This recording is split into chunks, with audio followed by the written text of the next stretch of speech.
Hello everyone, this is HuskyStarcraft here, and I am back with some awesome StarCraft 2 action. And why am I saying awesome? Well, of course, StarCraft 2 is awesome, but also the most important thing is that we are going to be having a game between two awesome players.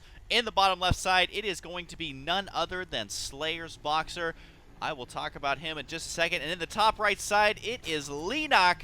And yes, I know his name is Timber, but he did travel from Korea to play at MLG, so he is using a different account for that reason. But yeah, his name is Leenock. He is very, very young, but very successful in StarCraft 2 already. He's one of those awesome stories where he started StarCraft young, he's got success in StarCraft 2 already, which means that we are most likely going to be seeing a lot of him in the future. Has had a ton of success in the GSL, making it to the finals of one of the GSLs recently. So pretty crazy stuff from that kid recently. But Slayer's Boxer, the complete opposite.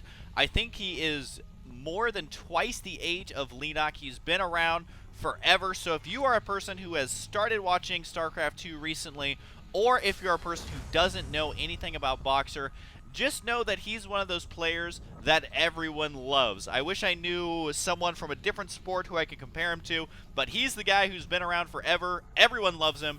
And really, there's no Boxer haters, because he's one of the players attributed to helping esports become so popular, not only in Korea, but also everywhere else around the world as well. And this is why, as he does crazy shenanigans like two barracks in the center of the map to try and pressure this third, fourth, and fifth, not, just kidding, it's his first base, it's his natural. So he's got to try and pressure this with a bunch of Marines, and Boxer known for a very crazy play style, where he is very well known for his plays, especially against Zerg in the Brood War days, but he's still, as you can see, doing some crazy stuff here on Zerg in StarCraft 2. And this is going to be really tough for Leenock to deal with. He just now started his spawning pool, so he got Gas Hatch, 3 drones in there, and then started his spawning pool. There goes the bunker right now. Is it spotted? No, it is not, because a hatchery does not have eyeballs just yet. He can't see exactly what's going on there. So this rush playing out very well for Boxer so far, and this is from MLG Providence. It is from the round of 4 losers bracket, so one of these players has got to go home after this game, and this bunker is going to get completed. Does the other bunker get spotted? Yes, it does. Right when the hatchery finishes, Leenock's going to go retro, and this one Marine guy try and do as much damage as he can. Needs to focus on the hatchery as much as possible. Could potentially wall in his opponent as well if he decides to. That might actually be a brilliant choice by Boxer. Don't know if he's going to do that, though. It may not end up being worth it because he can't spot the high ground as easily. And Boxer, I think he's going to be content trying to kill out this hatchery. This will buy time for Leenock to be able to deal with this. But is he actually going to have enough time? Because a Zerg player stuck on one base is a very unhappy Zerg at that. He can no longer really wall this ramp in very well, because the creep will prevent that from happening. So he's going to have to focus down the hatchery. We do have some Zerglings going to be going for a counterattack here. The barracks are going to be lifted off and try and complete the wall in. Not sure if these Zerglings are going to make it in time. This is a mad dash to try and get down there. He did back up a little bit, so that will buy Boxer, I believe, just enough time to land. And he doesn't get landed. 3 Zerglings do make it inside the main. So now Boxer is going to have to deal with that. But in the meantime, the hatchery has fallen. Broodlings are just going to run down there. Benny Hill theme style is what I always think about when I see Broodlings running around and attacking. They just look ridiculous. The SCVs have to be pulled off the line in order to deal with this, but now we have a Zerg player who is stuck on one base, but having those Zerglings in here is buying him some time. But with the Marine out, he can easily protect the SCVs from just 3 Zerglings, because the SCVs can be pulled off. Now just down to 2 Zerglings. Zergling speed is done, but unfortunately I think Boxer is going to be able to deal with this. He also has his expansion on the way, so already in phenomenal shape here. Is Boxer going to keep this contained up, or is he going to salvage this and head on home? Surprisingly, Leenock has made a lot of Zerglings and is morphing them into Banelings immediately. He is going to go directly for the bust, and he's also clicked on that barracks. Is he actually going to be able to kill off that barracks? Boxer is supply blocked right now, so all these units are just running, streaming past right here. So this is a beautiful play from Leenock. He realizes, okay, I took a lot of damage, so I need to try and win with a powerful punch. Here it comes right now. Is he going to be able to kill the barracks? Oh, he didn't have enough to kill the barracks, but the splash damage did kill off the supply depots. So now these Zerglings are inside the base. The Banelings do need to be focused down. There goes one, and the second one as well. But it did allow the Zerglings to get the surround, so SCVs are forced to be pulled off here. But a surprisingly efficient cleanup here. Cleanup crew on Isle Slayer's Boxer's base, as he was able to janitorialize those units out of here.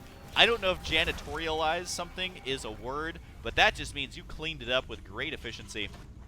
And now Leenock really did no damage there. I mean, look, 1,600 resources to 450. So Boxer is going to be in good shape, but this is a lot of lings coming out here. The SCVs are set to auto-repair, but that will tell them to be killed off by the Zerglings. This is kind of how the AI works. Look at this, unloading the Marines to try and use them between the bunkers. Trying to be fancy here in typical Boxer fashion. Was able to do quite a bit of damage with those bunkers before they get taken out. Of course, he killed the Expo, but also killed off a lot of lings. Those lings barely able to clean that up there, so Leenock can finally get his own expansion going at the 8.5 minute mark. Very rarely will you see that in any game. So Boxer definitely got to be in the lead here, but I feel like leaving all those Marines there to be picked off, those 3 bunkers as well, he would have been in much better shape if he finally backed out, salvaged those, and just kind of recovered from there, which there wouldn't even be that much of a healing process. It would have been like a paper cut compared to now it's more of like 3 paper cuts. And they're in very painful places now. It's not just a paper cut, you know, on the backside of your hand. It's more of a paper cut like on your jugular vein, where you still have a chance of bleeding out. But if you focus, take yourself to a hospital, you're going to be okay. We do have 3 bunkers completed now. Pretty standard stuff there. Got to be adding on a factory. And we'll see what he decides to follow this up with. It could be Blue Flame drops. He decides to move out with these Marines. I don't know if this is a smart choice. He's trying to take Leenock by surprise here. Needs to back up. And we do have no Zerglings on the way. Needs to micro the Marines. Oh, no, he's not. The drones getting focused down there by the Marines. And this is probably going to actually help Leenock here. I don't know what that was. He didn't micro those at all. He could have easily backed into a corner here to have a very strong defensive position. And the units tab shows 21 drones, or 21 drones, yeah, to 30 SCVs here. So still in the lead for Boxer, as he does have his expansion up and running, but I feel like he's made some minor mistakes to allow his opponent to catch back up. 2 free Zergling kills. He'll take what he can get. And now his expansion is up and running, fully saturated, while this base is only 4 drones deep, which is not good enough. And we do see the Zerglings got to run through here. They're not going to be able to do a whole lot of damage unless Boxer doesn't do anything about them, but of course he does. And 2 Zerglings killing off just 1 SV, a minor loss there. But the pacing of this game is very peculiar, but not so much for Slayer's Boxer. This is kind of what he's known for.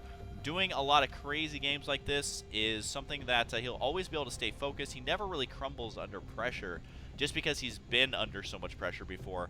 But his play skill and technique may not be the best in the world, just because, I don't know, it's hard to always be the best. When you've been playing the same game for 12 plus years, there are definitely going to be times where you are not the best player. Although Boxer, he's the best player. Let's be completely honest. He is Slayer's Boxer, man, so he can do whatever he wants, and he will forever be awesome in our hearts. 7 drones being produced at a time. The Zerglings managing to hold off any sort of push from Slayer's Boxer. And Boxer is going for siege tanks here. And this is going to buy a lot of time for Leenock to go ahead and get back on his feet, as we do have no stim pack completed. It has just begun being researched here. Does have that combat shields upgrade. No +1 attack is in sight, but we do have a 3rd base on the way for Boxer. Looking over here at Camp Leenock, he's finally getting his macro back on track. Cannot be feeling good about the pace of this game, though. I mean, we are down by about 20 supply. That does not feel good as Zerg. Usually you want to be ahead in supply. Throwing down a macro hatcher, he's just going to be powering drones, I think, just to try and get that drone count up. But for now, he is going to get a couple Zerglings, potentially 4 Banelings for defense, and a couple more drones on the way. He is going to have to try and figure out how to secure that 3rd base. Potentially getting a high yield as well would be really what he needs to do here. But Boxer playing the safe defensive style that I think is a good idea for him. The one concern I do have is that these supply depots are going to be vulnerable to Baneling hits. I think you can kill 3 or 4 at a time. And since he did go for siege tanks, which are good, don't get me wrong, but if the positioning is not the best, then they can get overwhelmed by Zerglings. And I think it would be wise for Leenock to go for a standard Zergling Baneling composition for as long as he can, and then start getting the Mutalisks once his macro warrants it. I think that's going to be his best bet here. Don't know if we're going to be seeing Infestors just because the tanks outrange them so much. Plus, the tanks do additional damage to armored units. Infestors are armored, and they also have the amazing range, so the Infestors melt away quite quickly. Boxer is going to be moving out here. His army supply vastly superior, 54 to 32. He needs to watch out for the Banelings, but his positioning is not good. As I was talking about, the Banelings rolling in, the tank's not doing all that much, and there's a huge hit. And wow, this is why you do not go Marine Siege Tank and move out at that timing. So Boxer, I would say the score is pretty even now. The tech's still behind where Leenock would like, but he just crushed that army perfectly with a huge Baneling hit right there. Boxer just has got to be feeling not comfortable at all. The third base is going to be on the way, though, but guess what? Leenock is slowly catching up in his expansion count. He is going to be even on bases and could potentially be ahead here. I think that he could easily get that fourth base before Boxer is able to. Zergling's running down here, but a huge shot from the Siege Tank, getting 2 kills there. The Marines, though, killing off a lot as well, which Leenock, he needs to poke there, trying to basically take out that expansion, but getting shot like that is no fun for Leenock, and he is going to go for a fourth base, not opting to go for the high yield, is instead expanding closer to Boxer. I think that this is going to get locked down with a quick drop. Don't know if Leenock will be able to hold that off or not. He does have a lot of Zerglings and map control, and is also distracting him with a drop in the center of the map, but Leenock, I don't know if he's going to bite. Does look like Boxer, yeah, realizing there's an expansion there. Even I'm surprised to see a fourth base there. Boxer has got to be just as surprised. Probably going to stem these Marines, run them down, and indeed he does. Should be able to force the cancel on that one, as we do have a drop moving out now as well. Does Leenock cancel this? Yes, he does. Saves the hatch, or at least the money invested in the hatch, but not the drone. And yeah, Boxer moving up here says, okay, that was a weird place for a fourth, but I will take that easy victory. Still ahead in the units lost tab, but not as much as we saw. Definitely not as big of a ratio percentage ahead that we saw earlier in the game. So Boxer has got to play very defensive here, but continue doing drops. I don't think that he should move out with his army soon, but force Leenock to make more defensive units than he would like. We do have 2 Thors on the way now for Boxer, and not the best macro here from Leenock. He is actually supply blocks. You can see he invested in 4 Overlords right there, which will help drop out some of those additional minerals. These mutas are going to find this medevac and a couple of Marines there. And if you're wondering why Leenock backed out there, it's because, yes, he would have killed that, but he would have lost 2, 3, maybe even 4 mutas, and it becomes instantly not worth it. So he's going to bring in the much more cost-effective Zerglings to clean this out. So good game sense here and good map vision.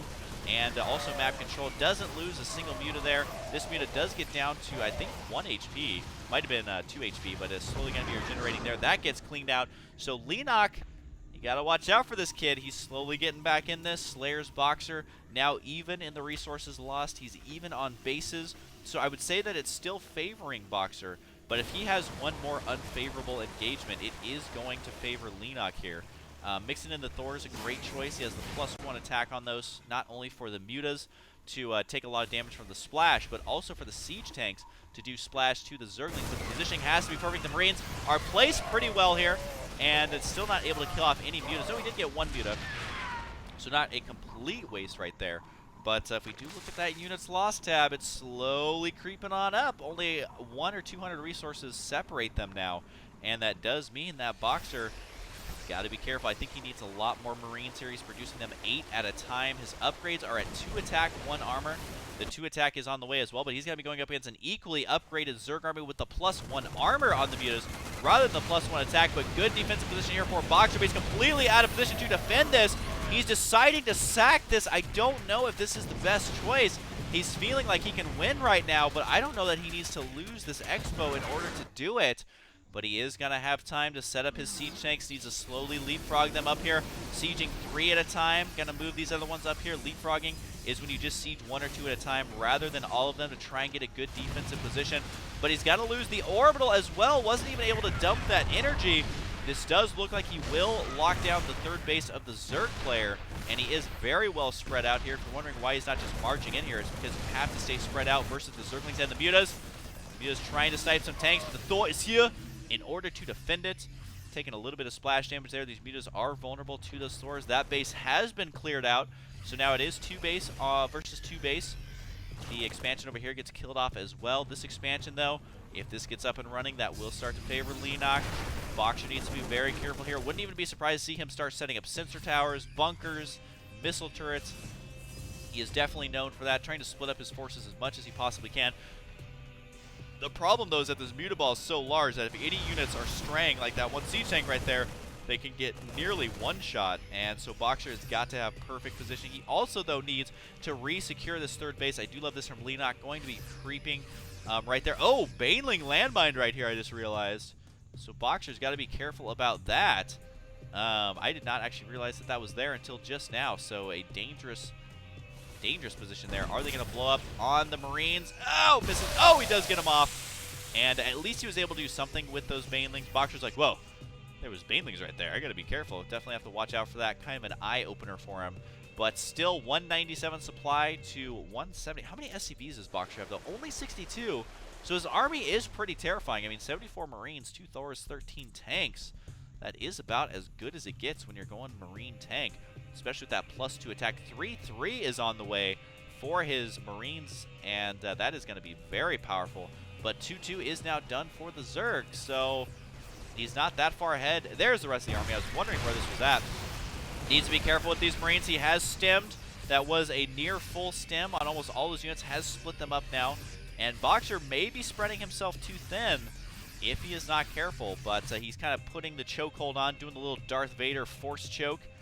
But I don't know if Leenock even needs air, because he is Zerg, man. They can float through space. So I don't know if force choking them is really going to be what it takes, because he needs to do a powerful punch. He needs to use the lightning fingers of the Emperor, I think, to kind of fitting, I guess, since he is the Emperor. But yeah, needs to find a way to end this. We do have Baneling landmines right there, which I think is so smart by Leenock. Look, he's just got to swoop in here completely undefended. Boxer is going to have to attack. He's got to delay the 3-3 upgrades as well. Boxer is going to have to force him to attack. Wow, losing that is so painful. So painful. That is as painful as it gets. And needs to not kill off this geyser. Instead, he needs to go for the kill, or at least do a 2-pronged attack with his Marines. But he has to use them for defense. He does kill off 1 Muta, but how many Mutas are we actually up to now?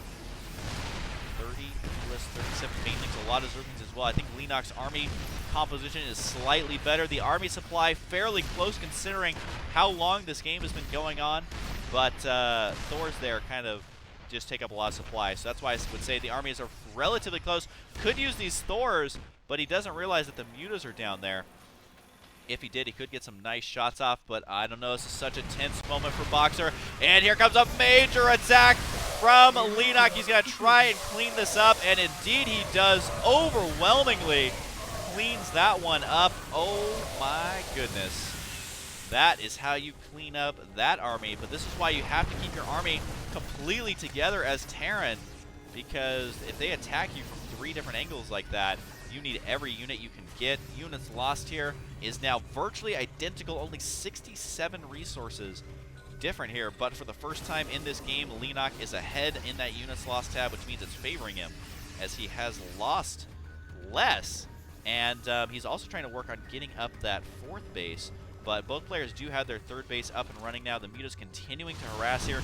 He needs a way to deal with this Mutaflock, but it is out of control. 36 Mutalisks. He has got to get Thors out, and he has 2 on the way, but really does not have them just yet. Nearly 2-shotting these production facilities, which that's when you know your opponent has a lot of Mutas. 5 more Mutalisks are on the way. I think he really needs to work on upgrades. Honestly, getting a double Spire might not even be that big of a deal. There's a rave going on up there. That's a top-story party house going on up there in that Spire, showing that the upgrades are on the way. Does take some damage there, but really, I don't know. Boxer has got to do something, because that is so many Mutas. That is a disgusting amount of Mutalisks. Not that I would eat any Mutalisks, but if I had to eat this many, that would be absolutely disgusting. And once he gets the Thors out, if he can get some nice shots off, those Mutas will melt away.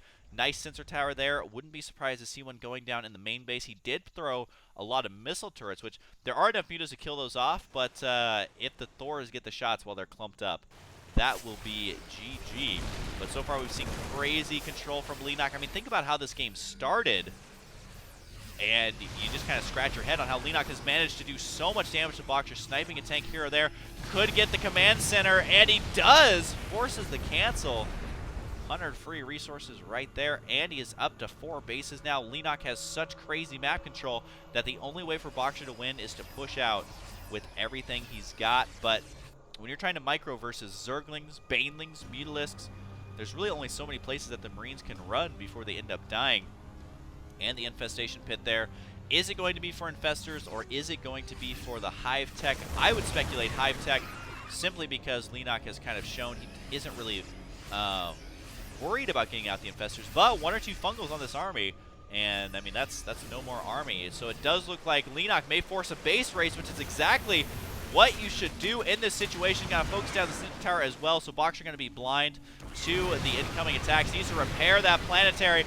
Every shot it gets off will do lots of kills. 21 kills. Kills off a lot of Banelings as well, but that is shortly before falling. All these SCVs get killed off as well. 50 supply has plummeted from Slayer's. Boxer no longer near maxed out. He's going to try and drop in the main base, but there is enough mutas to deal with that if he decides to back off.